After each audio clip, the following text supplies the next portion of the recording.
how do you tear down a Victorian building? I mean, it's crazy.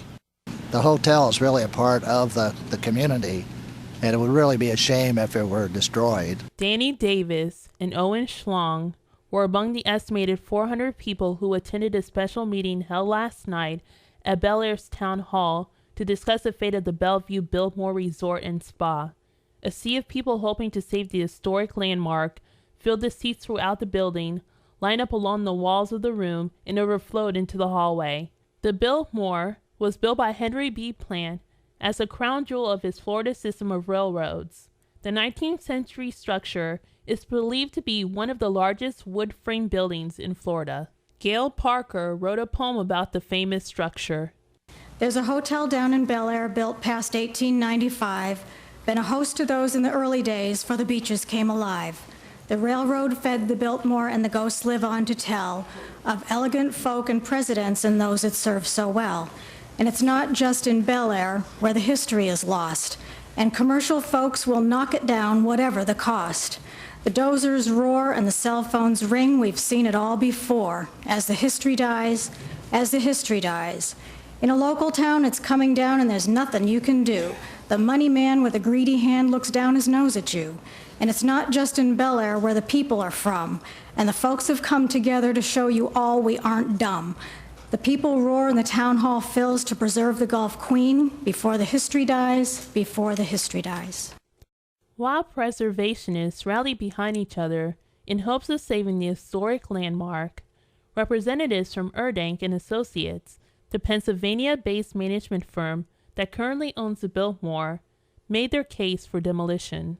The company's chief investment officer, Vincent Sanfilippo, says the hotel is not profitable.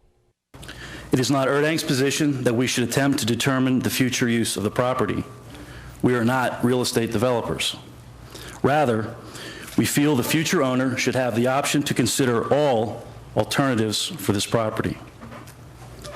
We should point out that the Biltmore Hotel, despite its wonderful historic past, is functionally obsolete and no longer competitive with other like properties, particularly given its non-beachfront location. Unable to make a profit, the hotel has generated substantial operating losses during each and every year that it has been in the Erdank portfolio.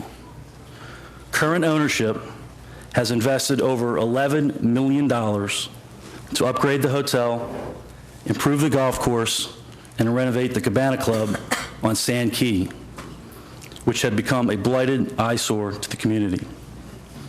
We believe that it is in the best interest of Erdank, its investors, and the community that the hotel be sold and put into the hands of an experienced real estate developer who can clearly assess the best use of the facility today and into the future. Regarding this private property application, we believe that community leaders should view this process as a path to the future and not an anchor to the past. Thank you. During the meeting, Commissioner Gary Caddick made a motion to enact an emergency ordinance that would extend an already set 30-day review period for the demolition application to 60 days. The motion failed with a vote of 3-2. A 2/3 majority is needed in order for an emergency order to pass. Another issue city commissioners tackled during the meeting was the perceived conflict of interest faced by town attorney Joel Tu as a result of his connection to DeBartolo Development. DeBartolo Development owns the contract for the property the Biltmore stands on.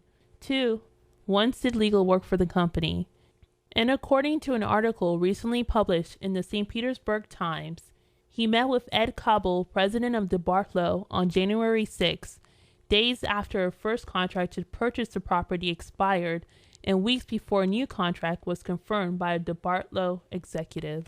With a vote of 3-2, city commissioners approved a motion to remove Tu as counsel on matters relating to the Biltmore.